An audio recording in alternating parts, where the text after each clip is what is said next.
bansa upang tuluyan ng masugpo ang weteng sa bansa. Isa sa unang hakbang na ipapatupad ni Pangulong Aquino ay ang pagbabago o di kaya'y pag-aalis ng Small Town Lottery. Ang detalye mula kay Rocky Ignacio.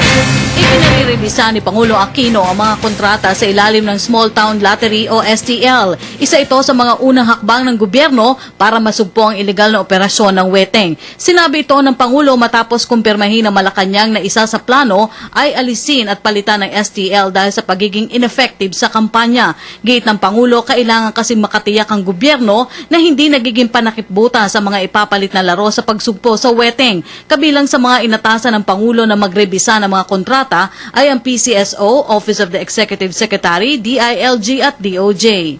Merong mga may bagong rules, no? Na yung unang pinakita sa akin, tila hindi tinutugunan yung mga nakikita kong problema. Pinabalik ko sa PCSO para nga siguraduhin, no? Na kung papayag yung community, meron na hindi naagrabyado yung Estado at saka hindi nagiging panakip lamang doon sa illegal na mga sugalan. Muli naman tiniyak ni Pangulong Aquino na tuloy-tuloy ang laban ng gobyerno kontra weteng. Ayon sa Pangulo, ang pagbaka sa weteng ang isa sa mga prioridad ni incoming DILG Secretary Mar Rojas. So, ang dulo po nito, no? Yung ipipresenta sana sa akin ni Secretary Robredo, ito nga hong plano para maihunto. Hindi lang po yung weteng, pero lahat ng other illegal games na kukompletohin na sagutin lahat ng mga tanong na yung STL na experiment na naging parang panakip doon sa weteng. Ang problema, hindi nga niya naibigay sa atin yung kanyang planong to. Pero may test cases na kasana kami papakitaan na pwede eradicate yan. Samantala, kumpiyansa naman ng Pangulo na wala nang magiging problema pa sa pag-upo ni Rojas sa DILG. Hindi naman kinumpirma ng Pangulo na itatalaga niya ang nagbitiw na DILG Undersecretary Rico Puno sa Department of Agriculture. There are rumors that former Yusek Puno will be moved to the Department of Agriculture. Is it being considered, sir? At this point, everything is under consideration. We will finish first the things that we are checking on, like yung rifle firearms purchase. Thank you.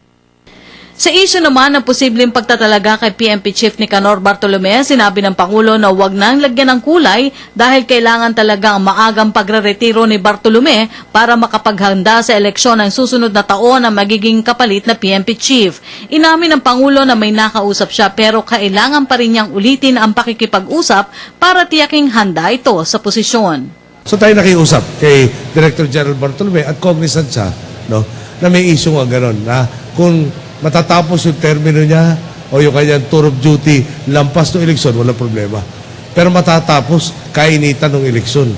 Ngayon pa lang, no, several months na rin tumatakbo, alam na nyo, may kampanya tayo laban doon sa mga private armed groups. Marami nang napag-aresto, meron mga ilan nasawi, meron mga nakulong. No? At talaga hindi tayo titigil dyan para maniguradong tahimik at mapayapa nga itong eleksyon natin. May napili na ba tayo? Yung una kong kinausap tungkol din sa pwestong to na with the clearance of Secretary Rojas, kailangan ko makausap po. Para sa Telebisyon ng Bayan, Rocky Ignacio.